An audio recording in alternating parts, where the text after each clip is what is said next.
Welcome back, everybody, to Bourbon and Breakthroughs. By now, you've probably figured out that the podcast is called the Relentless Growth Podcast, but we're doing this sub-series called Bourbon and Breakthroughs, where I have friends and award-winning authors and world-famous coaches and other people on to have a glass of bourbon or something like it with me and talk about their breakthroughs in their life, their business, and having really entertaining conversation in a really laid-back atmosphere.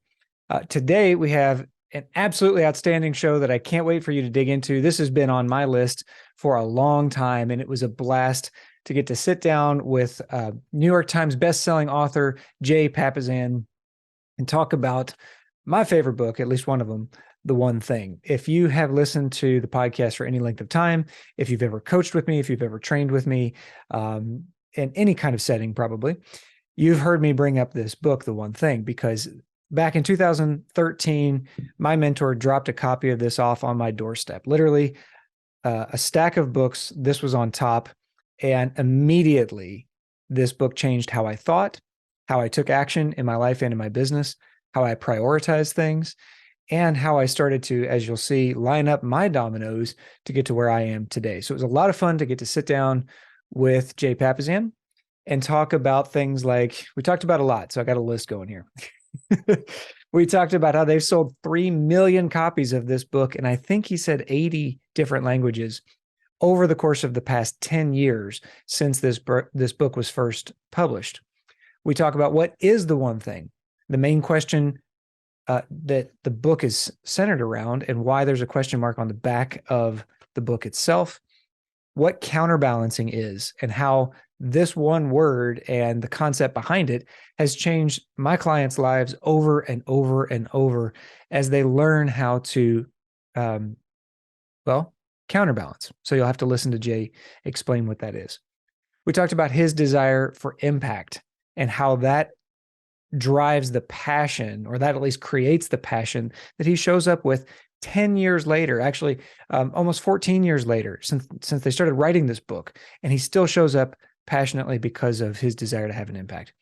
The path of mastery, there's a lot rolled into this episode, including this tasting that we did with one of my, probably, honest, if I'm being honest, my favorite rye on the market. And I'm not just saying that because they sponsored this episode.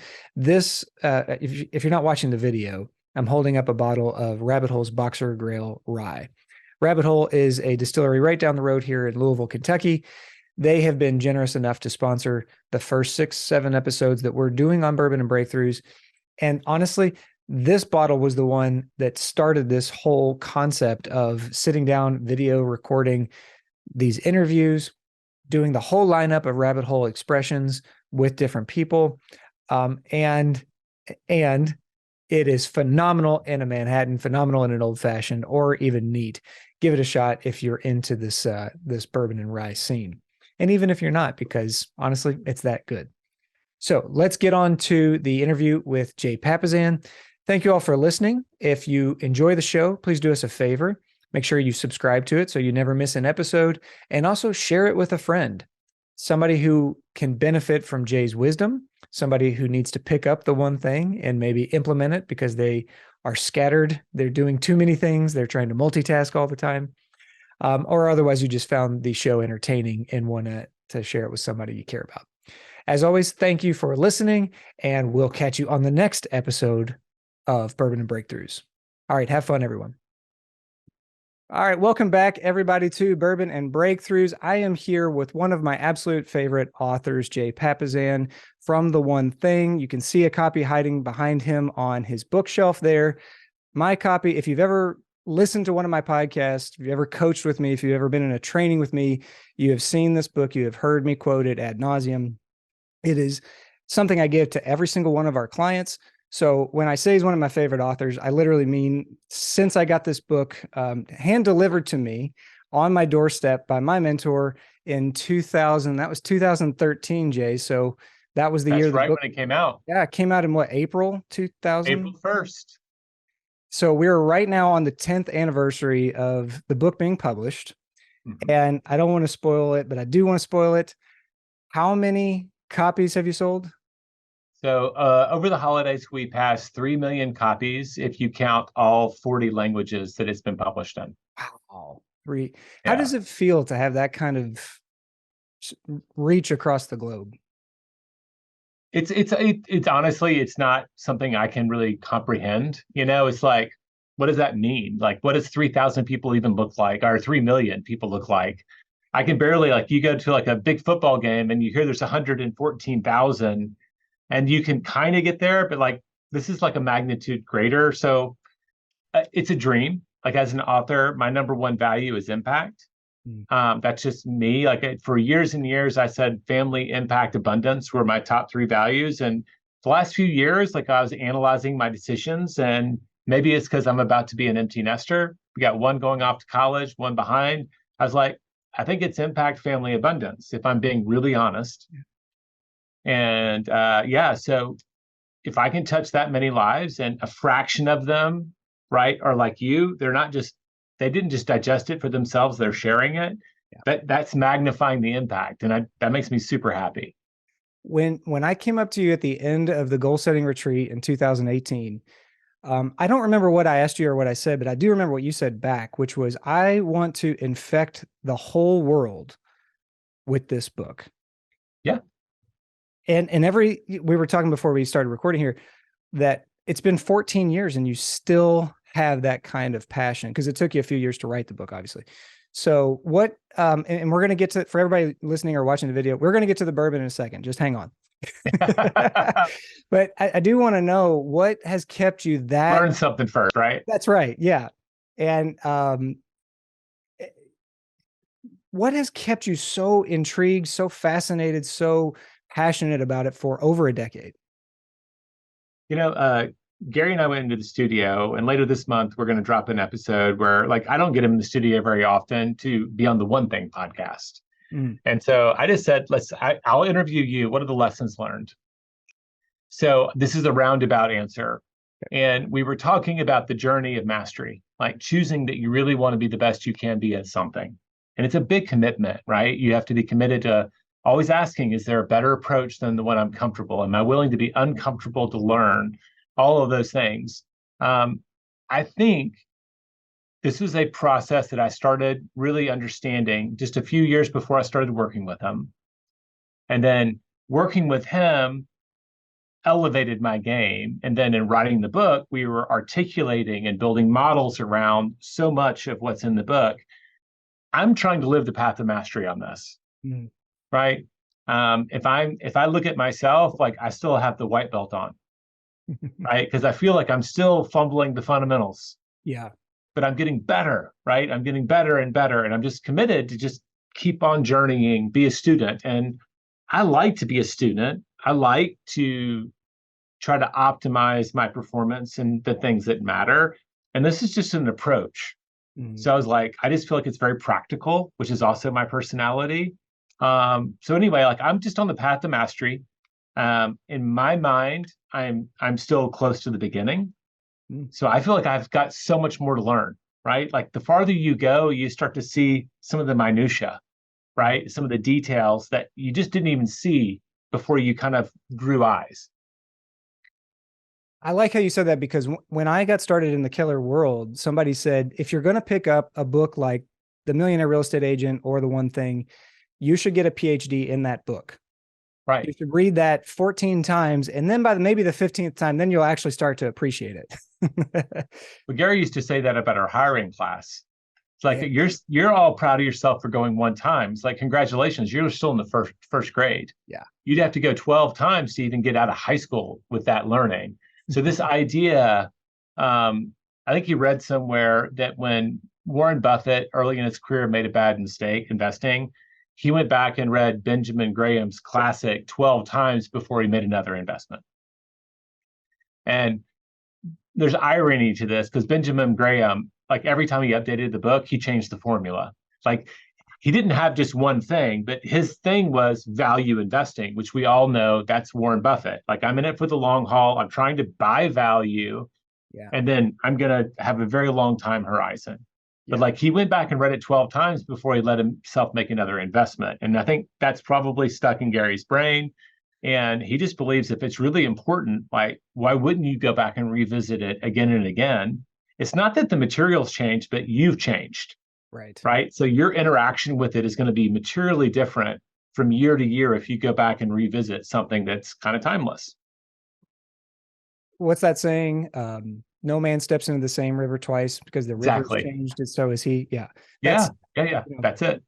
So let's get into today's spirit, which is Rabbit Holes Boxer Grail Rye. If you're watching the video, you can see this beautiful green label.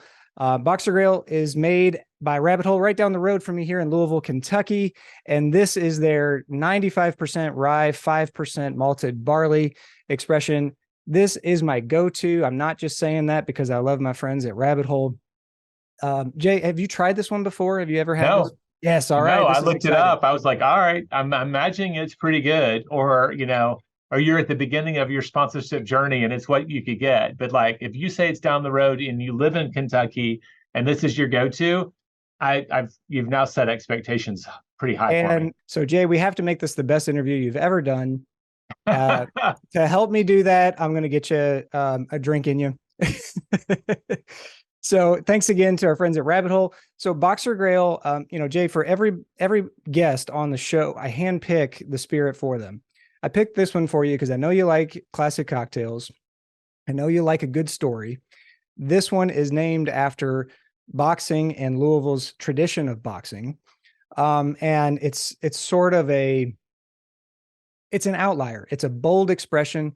They only used 2 grains in this one, which is the only one in their lineup where they did that. They didn't have one that was only one. They didn't have a one thing grain. Yeah, But for you, somebody who is at this point can look back on his life and say, I've devoted most of my life to telling great stories, sharing great stories, and doing something bold that people can appreciate. I thought this was the perfect expression for you. I love it. I love it. That's cool. And I like a good story behind it too. So let's get into this. Hey, what's up? This is Chris Goodman, and we'll be back to your episode in about 45 seconds. Listen, if you're ready to take your life and your business up to your next level of success, freedom, fulfillment, fun, all of it, you need the help of a top coach. All the best in the world at anything have a great coach in their corner. They can help you identify your goals, develop a plan to achieve them, give you accountability, give you support, give you guidance all along your way up to the top. Now, look, most coaches are created equally, we'll say. They don't perform equally, however. So if you want to get the most out of your coaching, you need to work with somebody who has a proven track record of success. And that's where I come in. I have over 15,000 hours of coaching people just like you. And after coaching countless entrepreneurs, CEOs, executives, influencers, real estate agents, you name it, I've probably coached them. I can do the same for you. So what are you waiting for? Go ahead and contact me. Go to Goodman Coaching Inc. Inc.com. That's goodmancoachinginc.com. Fill out the quick application and let's talk about coaching you to your goals. Now let's get back to the episode. So for everybody watching and listening, this is a 95 proof Kentucky straight rye whiskey. And I promised you, Jay, I would tell you what a Kentucky Chew is. So a Kentucky Chew is a way to acclimate your palate.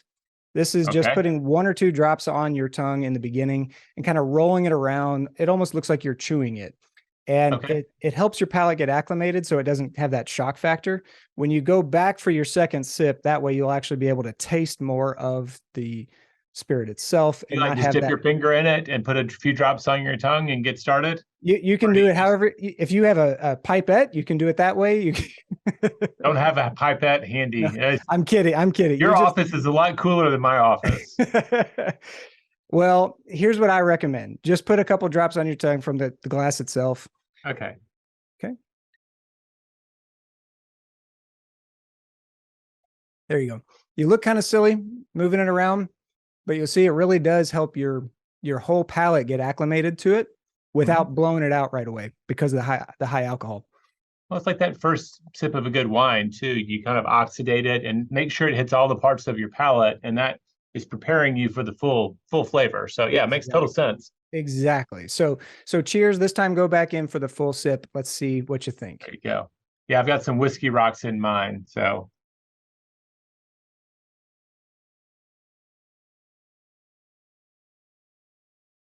it's a fine rye.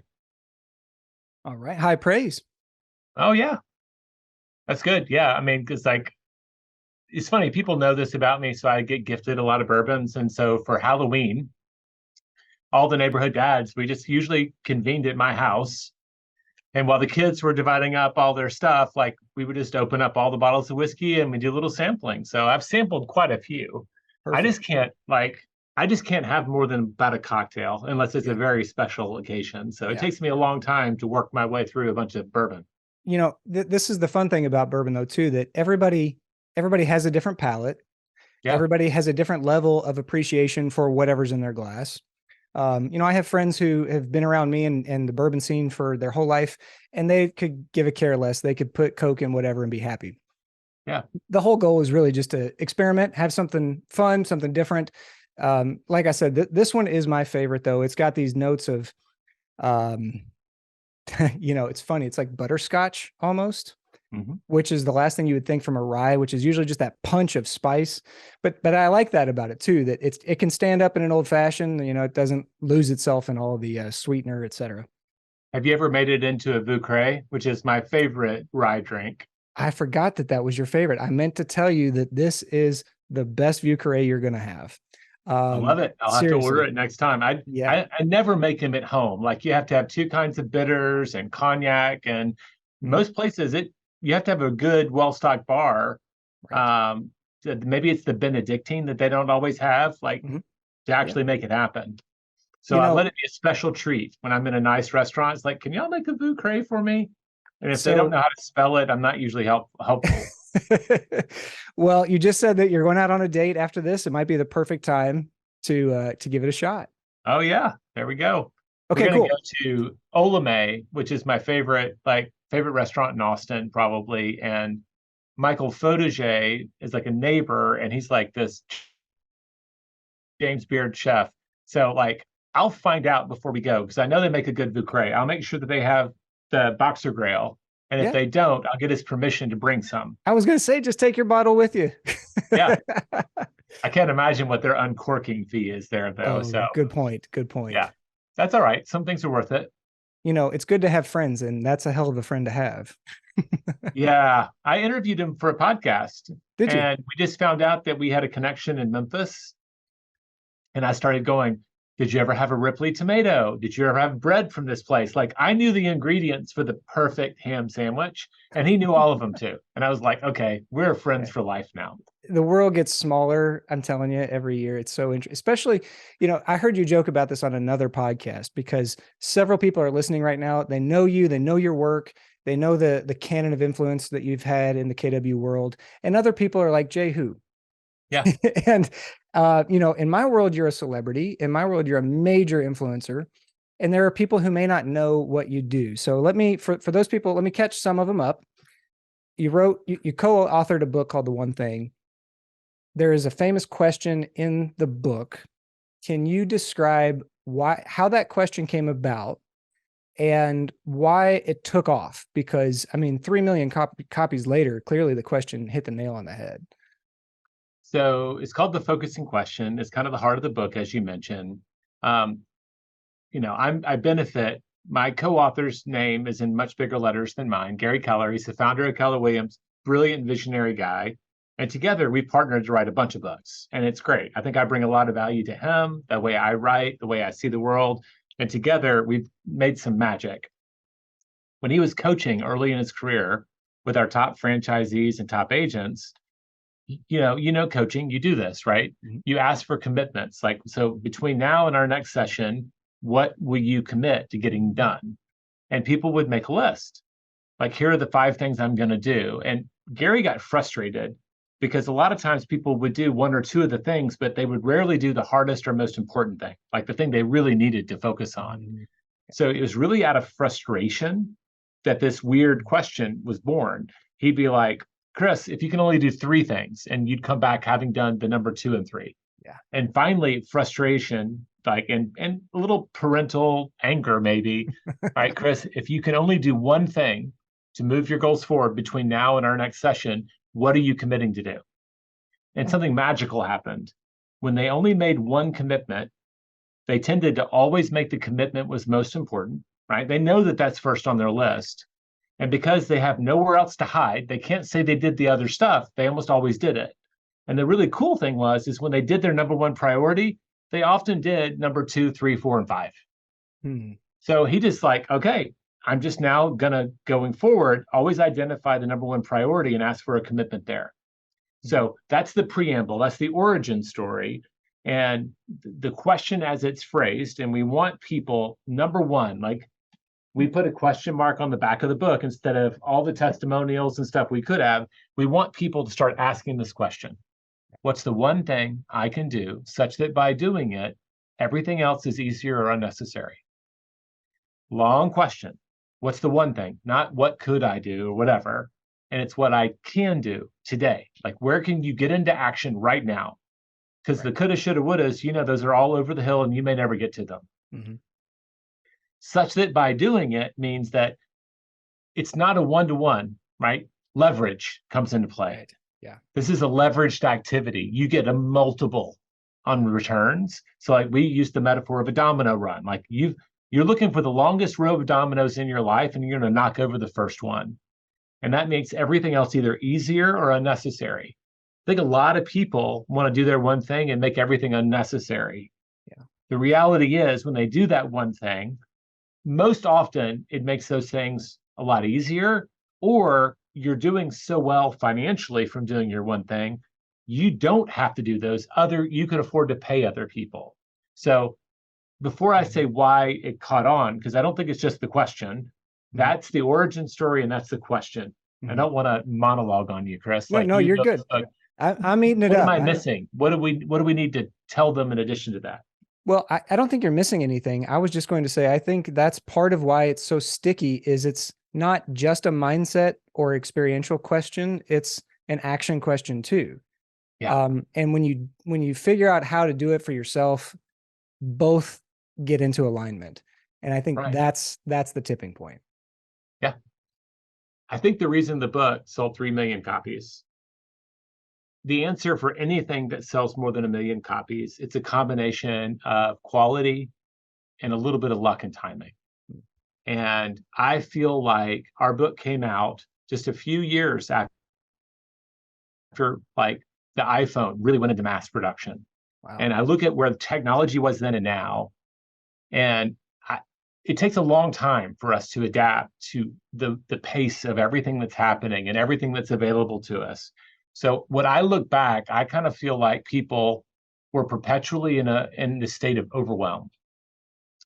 Like, because they had their office in their pocket all the time. And this was a relatively new phenomenon. Yeah. Like, it wasn't just like email, right? From like a Palm Pilot or something, or a BlackBerry, like everything. You could do everything in the palm of your hand. Like, when am I at work? When am I at home?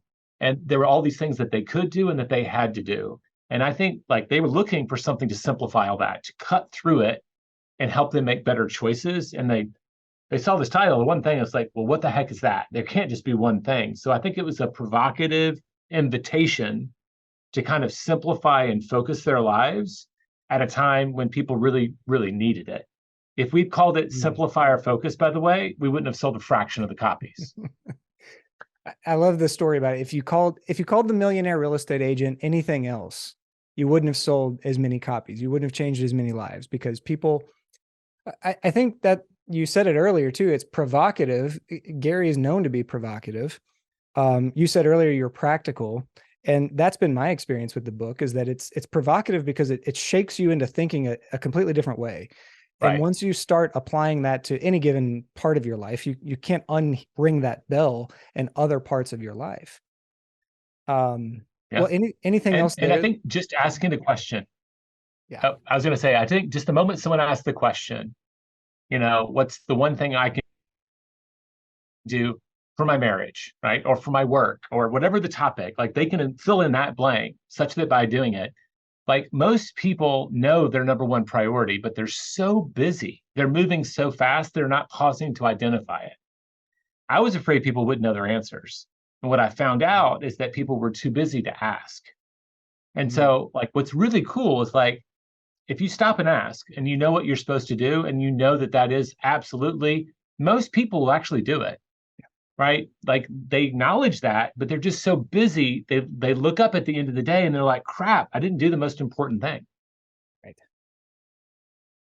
And anecdotally, I completely agree. It's part of why I've kept it so long and use it so frequently, because at the end of a coaching call, you've done so much in terms of clearing out, committing, you know, usually settling your client, from a Yeah, state of stress or hyperactivity.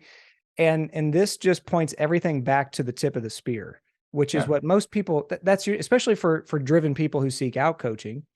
That's usually what they need, right? Is just the tipping point, and they'll take care of the rest. They'll put the yeah, force behind it. yeah, absolutely. Well, how's the rye treating you at this point? Is it what It you have? gets better and smoother with every little bump. I'm a little afraid. I've got the whiskey stones in there, and I'm like, I'm waiting for them to fall out and like hit my teeth. I was like, Yeah, I okay, was gonna say, I don't know and if you can get some ice. That'll change the whole flavor too. It'll bloom out some different notes there. the Well, work situation wasn't real friendly for ice. I didn't want to have like the real shaved ice that comes out of the machine. yeah. I was like, no, I need a big cube. I don't want to dilute it too much because I figure you're a purist. So, But I'm also under the impression that everybody should be able to enjoy their drink the way they want, mm, and that's to. But you're absolutely right. The fastest way to ruin a good bourbon or rye is crappy ice.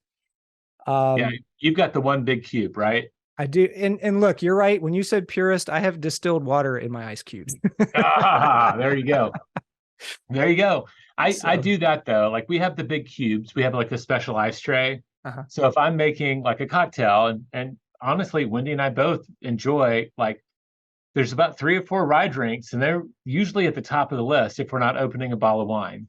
perfect. And I'm just like, okay. And like I like to have the big cube because it'll get it cold, which is more Mhm. pleasurable. I don't know if Yeah, I doubt it enhances the flavor, yeah, but I like it making it more palatable to me without watering it down too fast. yeah. There's an old story about one of the master distillers that helped make the bourbon scene what it is today. And before he would order a bourbon anywhere, he went to a restaurant, or, he went and did a lot of speaking engagements. And of course, everybody wanted to have a drink with him. Before he would have any kind of cocktail or any ice in it, he would ask for an ice water, and he would get a bite of their ice, and he would see what the ice tasted like, because a lot of Oh, places yeah. it's processed in some way, shape, or form, or the water isn't that good in some parts of the country. And here in Louisville, we have limestone filtered water, so it does make a big difference. And for a lot of people listening, I sound very snobby, but the truth is, it's just about appreciation. It's just like Yeah. anything else, from tractors to art. Once you get in there and start learning, hence why this one is called Rabbit Hole. The story goes, the founder started having this idea to create a bourbon brand. He was a psychologist, and he was a big Scotch guy, and he wanted to create this brand. He knew that he could make a dent in the bourbon market because there was nobody doing really creative things and doing it really well. And he's telling his wife this for, going on, and she says, well, once you go down that rabbit hole, there's no going back. Yeah. And that's how the brand was born. I love that. I love that because, like, if you're passionate about something, that's where you go, Right. right? I mean, it's like little kids.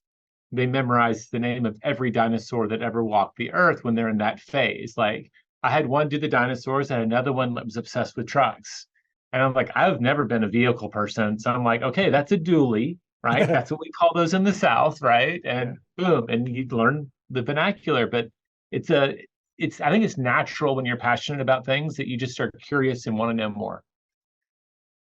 So we could change that and say that your one thing can change from Yes. from dinosaurs to whatever. One of the common Thank complaints God that my one thing changed from when I was a 5, 6 year old. I Right? I always Yeah. thought I was going to be an archaeologist, and I spent a good 4 years of my life as a toddler telling everybody I was going to be an archaeologist, and here we are coaching. Was it Indiana Jones that got you into that? No, I have no idea what it was. It was playing in the dirt and finding out that some guy in Egypt at some point found something really cool in the dirt. So, Yeah. But you're still pursuing a kind of curiosity, right? I'm Like still interviews, digging. coaching, Yes, you have to dig in. So that's right. I can play with that if we want to go there. Yeah. Well, yeah, it went archaeologist, lobbyist, lawyer, real estate agent, coach. So Okay. pretty far cry from archaeology, but yeah, digging the whole time. But I relate to what you said earlier, the impact piece, and that's what I'm going to pull us back to here is the impact of the book. And we keep saying the book, but look, it's not just about the book; it's about the lifestyle the book can create. Hmm. And you guys have built a hit podcast, a hit coaching program, your own vernacular around the book, like terms like counterbalancing, which I do want to talk about here in a second. You guys have built something beyond just a book. It's sort of a lifestyle. Is that a fair way to portray it? I don't want to. I think our community that we have around this in the coaching and training company, we call it living your one thing. And I think that people who choose to use this approach in their life, they feel like they're part of like a tribe, right? That it is a choice they're making about how they're going to pursue their life. They want to have a life of no regrets. They want to have a life living their priorities. Right. Priorities is a big word here. So for people who get into the book and they maybe don't have as much time to study it as we would like, or they don't have the guidance and they just pick it up off the shelf from Sure. the airport somewhere, and they go, how can I have just one thing? Right? It can't just Right. all be about my family. It can't. How am I supposed to lead my team and stay profitable? So how do you drive people back to the point about priorities, when they say I can't have just one thing? So when Gary and I were writing, we spend a lot of time trying to define what we're writing about, right? Like we spent a lot of time asking, like, this is the success book. How do we define success? And we ended up with a really simple, like, all right, it's getting what you want, right? And we kind of go through there. And I remember Gary saying at some point we were talking about goals, and he's like, the only point of goal is to be appropriate in the moment. That's the only reason you set a goal. It's not about the pool of this distant target and all the stuff that people talk about. Those may be true. But if I'm setting a goal to be something, I need to know how to act today. Mm. And so when we talk about the one thing and priorities, based on where you want to go, right, and who you've chosen to become on your journey, how do I respond today? And at any given moment, you can really only be focused on one priority. And if you're multitasking, you're just jumping between two. You're not making a choice. And that's when we talk about that. But I do think that this idea of the one thing that people get it wrong, like, yes, you have a lot of things, but do you know how to be appropriate in the moment, Mm. right? When you're putting your child down and reading a book and doing bath and bedtime, do you have your phone out? Do you have your phone out at the dinner table? Is that really your one thing? Or are you just distracted? I think it was I don't know if it was Ryan Holiday or someone said, like, those things that bore you or annoy you, if you ask the question, if this was the last time I had dinner with my family, if this was the last time I read books to my kids, would you still be bored? Would you still be annoyed? And I just think we lose track of, like, we're living in a moment that's really important and we're not focused on it. Mm. So this whole book is like acknowledging, that's why we have the metaphor of all the dominoes. You got a lot of stuff. Like I'm at that age where I've been dealing with dying and aging parents. I've got kids that are still in the house, right? I've got my career. Like you feel like you're getting it from every angle. And yeah, that's a lot to juggle. Like, am I wearing my brother hat for my sister who's battling cancer, my son hat for my mom who lost my dad to cancer last year, my partner hat for my boss who's struggling with like $1 billion lawsuit? Boom, like, which hat do what am I supposed to wear now? The one thing is an approach that lets us answer that question, Mm. right? Because there's that, your one thing for the week hopefully lines up with your one thing for your month, for your year. And we have a mechanism for that. But like at the very least, are you being appropriate for where you've chosen to be right now? So if you can't tell, I'm still passionate about that part. Like I can soapbox for hours. The most impactful habit we've ever taught in our training is we got a whole cohort of people instead of letting them pick the habit, we chose for them. I think it's something like 80% of Americans. What's the first thing they do when they wake up? Do you know? Check their phone. Yes. Okay. And what do you think they're checking on their phone, Chris? What do you think they're doing? Ooh, it's a toss up between email or social media. Those are the two. Oh, okay. And those are the two, right? You're nailing it. There's a small fraction that are turning off their phone alarm, but the next thing they do is they're going to social media and email. Yeah. So we made a challenge and we said for 66 days, right, which is in our research, is kind of the median for forming a habit. Could you look at your goals before you looked at your phone? Mm. The reports, like when we got feedback about the change in their lives, when people understood what they had said yes to, they made different choices for the rest of the day. Wow. Right? So just having your goals front and center allowed you to be more appropriate for the rest of the day. Yeah. Because what lives in your email and social media? Other people's priorities. Yeah. Before you have to start saying yes and no to that stuff, and some of it might be very appropriate. Instagram just gets me to buy stupid jackets and maybe alarm clocks if I I was listen gonna to say you, maybe right? timers. Yeah. Right? It's good at sucking some money out of my wallet. Yeah. But if I look at my goals, then I kind of know, like, all right, I remind myself, like, what is my one thing today? What is my one thing this week? So anyway, that's a bit of a ramble from your original question, but hopefully we No, circle back to the point. it's really not a ramble at all. And I'll chime in here because this is where the book, I think, actually becomes a lifestyle option. In January, I went on a retreat, men's retreat with one of my coaches, and there was a bolted on challenge where you could take 100 days and you could design your own challenge, but it had to meet certain requirements. There had to be a physical component, there had to be a mindset component, there had to be a family component, lots of different things. And of course, it was meant to challenge you. So it shouldn't be something that you should just roll out of bed and do anyway. Right. So immediately my mind goes to, well, what's the one thing I can do in this challenge that will automatically improve everything else? I know that's not the way the question is No, worded, but I get it. yeah, You're using the principle, right? You're the using the spirit of it. approach. I Yeah. love it. Yeah. And for me, it would be really difficult and challenging and also fun to see what I've got to work out 6 days a week and do an active recovery day on the seventh day. Because while I've Yeah. always been healthy and eaten well and all that stuff, I've never really taken it that seriously. And I thought this would be a great challenge because it's not comfortable. It's not something I want to do. I feel like I don't have time to do it. And I'm coughing up all these excuses left and right of why I can't do that. And I'm like, boom, that's the one thing I could do that if I only did that, everything else would be. Jay, it made waking up easier, like early, a lot easier. It made going to bed early a lot easier. It made being present Right. with my daughter in the time that I do have with her easier. Like automatically, dominoes are falling behind that. And I don't think I would have, actually, I know I wouldn't have approached it that way without having studied this book. And out of the 4 guys in my group who took on this challenge, there's a lot of guys. I'm in a subgroup with four of them.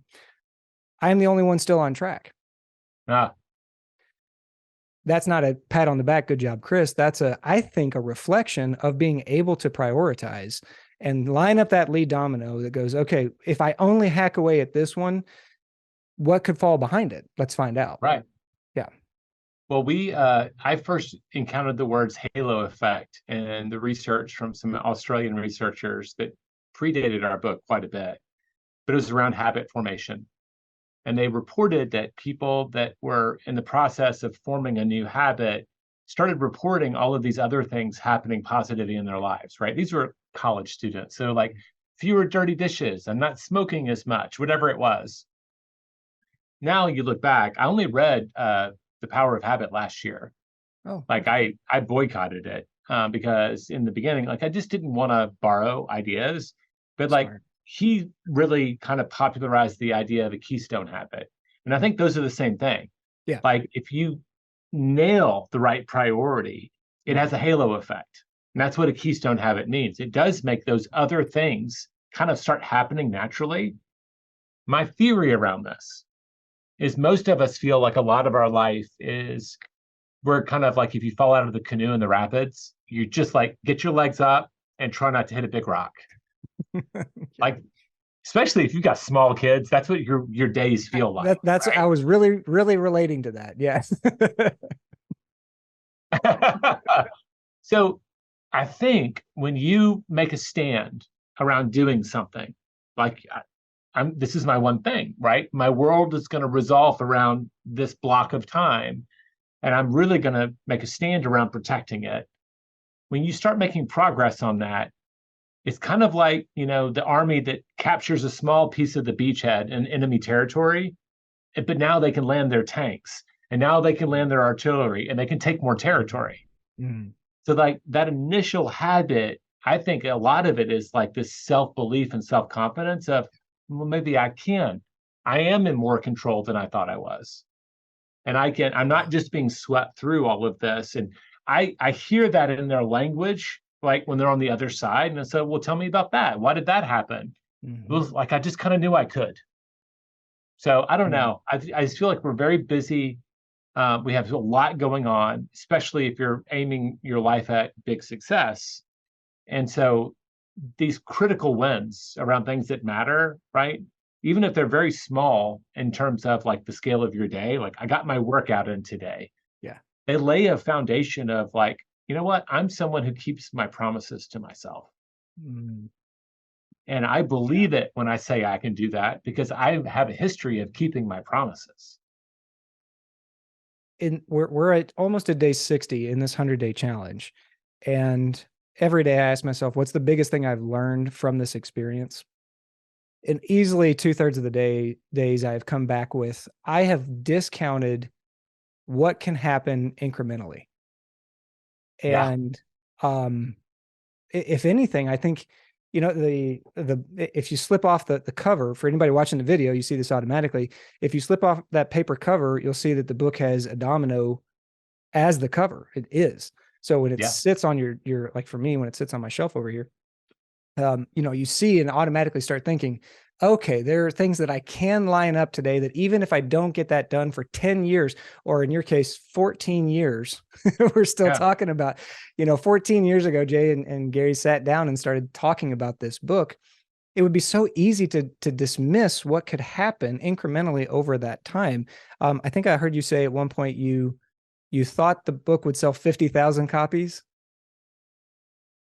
Oh, that was a different book. That was Oh, when Gary was asking me about, he pitched me the idea for the Millionaire Real Estate Agent. And I asked him a oh, lot of questions, right? That was part of my job as an editor at HarperCollins, was to estimate like titles. And I was an acquisitions editor and worked for a really great one named David Hershey. So I look up and I'm like, yeah, I think you could sell 50,000 copies. And I was thinking lifetime, right? That's a lot of books. Back when I was in publishing, and I haven't worked in the publishing industry since the 90s, right? mm, Um, the average book would sell 1,500 copies. wow, And that, think about today with all wow, the self-publishing, yeah, is probably even less. wow, Because I remember it started with 5,000 copies, and by the time I left, it was 1,500. wow, Because, I mean, people only read so much, yeah. and there's just more and more product to choose from. So, like, it's just a miracle, right? If they, so anyway, that you look up, and that's where we landed. I don't even know where we started now. Sorry, Chris. No, you're right on, and I think Oh it was yeah, that on. was the Millionaire Real Estate Agent, and he sold like he blew my mind. We sold 100,000 the first year. So yeah, that was just to the spirit of it's easy to discount. It's okay to be a white belt, but I don't think it's okay to. Actually, some of the guys that I learned from trained Navy SEALs and guys like them, and they always say, Yeah. you know what, the blade is just as dangerous or is just as deadly on a white belt. So it's a great reminder. Let's do this though, because I do want to make sure we talk about counterbalancing. Yes. If there's anything from the book that really tends to melt the minds of my clients, it's this idea that I don't have to balance it all. And you say outright, again, being bold and provocative in a way that balance is a lie. Right. So how the way I want to frame this is how have you experienced the book working in terms of counterbalancing? So I have by nature, and I think a lot of entrepreneurs are this way. can be a little OCD, right? We were talking about the psychologist turned, distiller and the rabbit hole. Mm-hmm.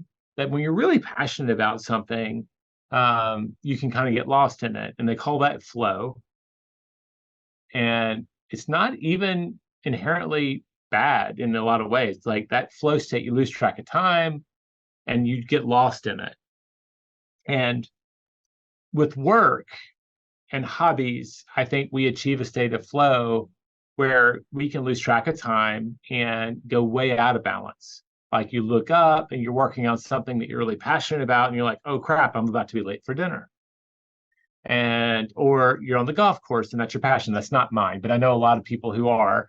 And they look up and you're like, oh, let's play another 9 holes. Sure, let's have fun, whatever. Like you just can get lost in it. And people, they can get lost in it because it's pleasurable and it's passionate, or just because of the nature of the job. And counterbalancing like showed up. I think a lot of it came from a conversation Gary had with an executive. And he was trying to hire an executive, and the guy was traveling around the world with his kids that were adults. And he goes, so tell me about your life. And he goes, well, I'm making up for lost time. And Gary's like, what do you mean? He goes, well, like when I was building my career, like I missed birthdays and I missed this and that, but I'm making up for lost time now. And Gary's told this story to me so many times. In his mind, he's like looking at this person like, I don't want to hire this person. Like, what did they think? They made some sort of compact with God that they could sacrifice today and they would be rewarded later. Mm-hmm. It's like, who says that your 13-year-old would even want to hang out with you if you missed all their birthdays before that? And people will say, I'm doing it for them, but they allow their lives to get wildly out of balance. And they justify it a million ways. In a lot of ways, we're either being self-centered or selfish, or just absorbed in our work. So like, I don't want to label it, but you have that out there and people see it. And I think a lot of us recognize that as, I don't want that for my life. I'll sacrifice some of the success not to lose the things I love. And then what they do is they try to perfectly balance their lives. And they're going to leave work every day at 5 o'clock, and they're always going to be home by this time, and they're not going to work after this time. And they're trying to orchestrate everything perfectly. And the problem with that is, like, those people very rarely reach extraordinary success, because there are times where it's just non-negotiable, right? And you have to do that extra, and you do have to maybe miss something, but like, it's all negotiable and you can navigate it. And so the idea of counterbalancing is this idea that with work, actually extraordinary is all about how long can I stay out of balance? And hopefully you've earned the right to have people around you to put out all the fires you're creating. But instead of tidying your desk every day, you're just hitting it every day, doing that one thing and trusting this process. That is somewhat appropriate. But the other areas of your life, your health, your spiritual, your relationships, right? You're taking care of yourself, self-care. You can't go that far out of balance with those things. Mm-hmm. You cannot neglect them and count on them to be okay. Work is incredibly resilient. Like the quote we have from James Patterson, it's the rubber ball. If you drop it, it'll bounce. Everything else is made out of crystal. Mm-hmm. So like, if I go, like we did earlier this year, we had our annual convention, and I was on stage for 17 hours over 5 days. So in the preparation for it and in the execution of it, and I'm an introvert, being around 14,000 people was exhausting. Yeah. How did you handle that? Well, I knew that I was going to leave that very out of balance, right? That's an example, right?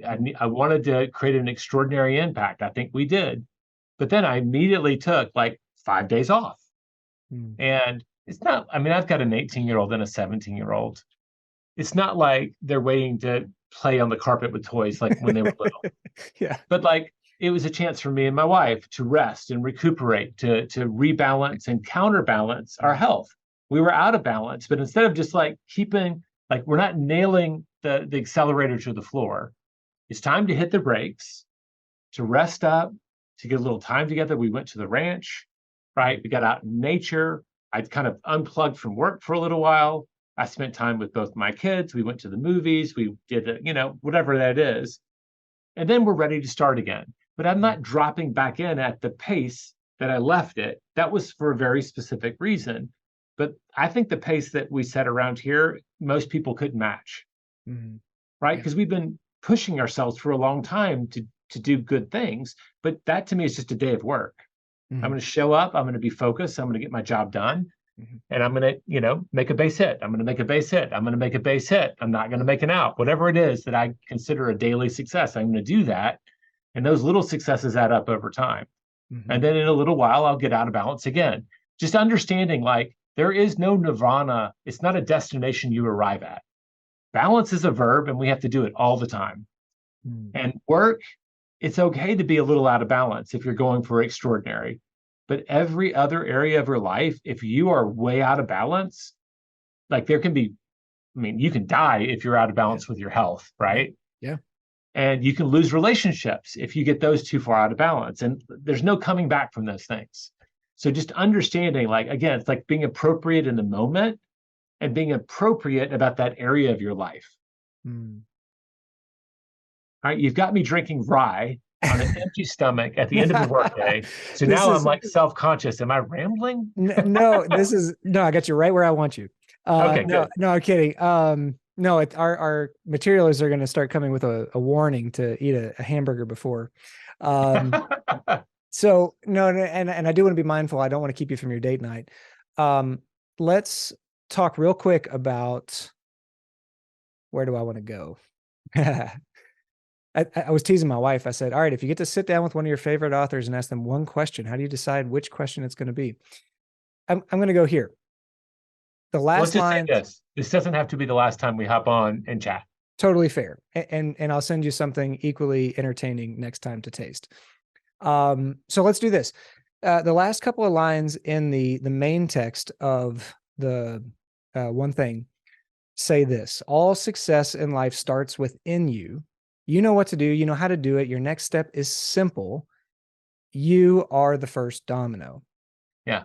If that's the case, that puts a lot of emphasis on what people would say like is personal growth, growing your own self and who you're being in the moment, just as much as growing your business, growing your team, growing your bottom line, growing your profitability. How have you learned after almost 2 decades now? How have you learned how to do that at such a high level? When I hear those lines, what I go back to so much about everything in life comes down to what you choose. So that first domino to me, the first step is to choose. And I think if I've really chosen, I've made a commitment, I've said yes to this, like everything after that changes. Gary was kind of blowing my mind the other day. Like he's on a rant about people use this if then for being happy or successful, whatever, right? If I do this, then I will be happy. If I do this, then I will be successful. And he goes like, using wealth building, the moment you choose to be a millionaire, he goes, if you know you're not going to give up, you already are. Mm-hmm. Wow. But your identity now, and you're assuming the actions and the habits, you're just in the white belt phase. Yeah. And you're going to work your way through there. And it's choosing to adopt the identity of someone who behaves a different way. So I didn't quite go straight where you wanted on the question, but like that phrase is very specific meaning to me. Yeah. Because to me, if I'm going to commit, I've got to really ask myself, am I choosing to do this or not? That's one of the ways I'm better at saying no, is that I realize that like this is a commitment, and I'm very aware of all the cost that come way after you say yes. Yeah. And I've already got yeses in my life. I've said yes to my wife. I've said yes to my kids. I've said yes to my family. I've said yes to my partners, right? I've said yes to myself, right? And do I have room for another yes? Right. So that choice is so critical, and I want to be at least conscious of making it and making that commitment. I interviewed, you might know him, Daniel Del Real, one of the top agents in California. And he said he won an award in GoBundance for being the most disciplined, which he thought was funny because he doesn't consider himself disciplined. He's just Right. very clear on what he wants to say yes and no to.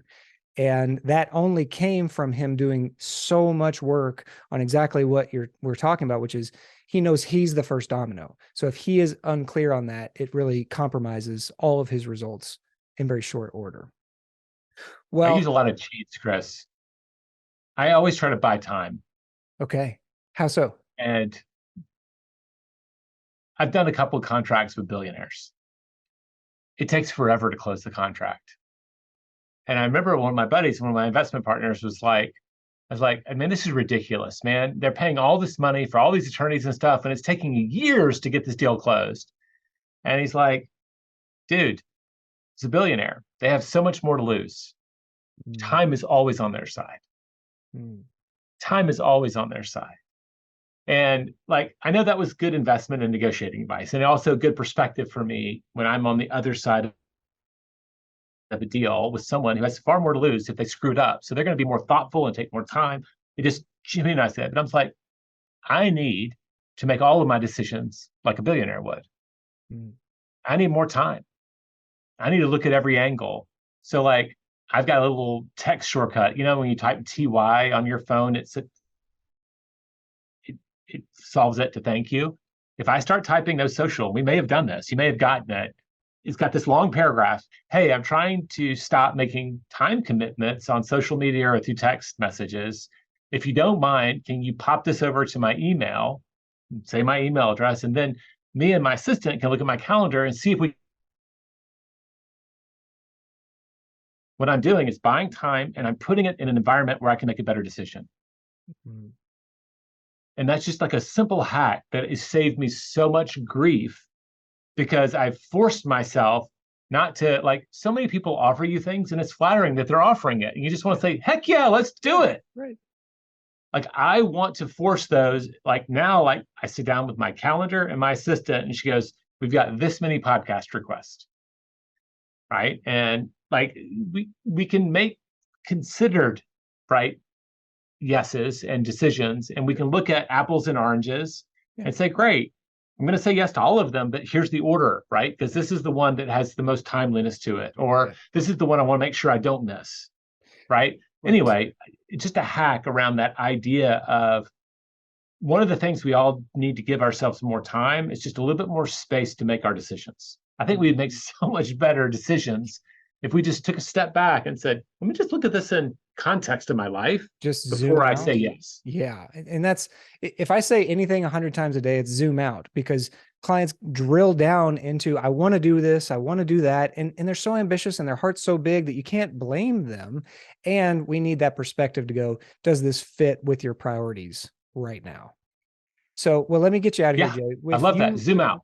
If you were to be made into a cocktail, you know how to make cocktails, so you know where this is going. There are certain parts that have to go into a cocktail.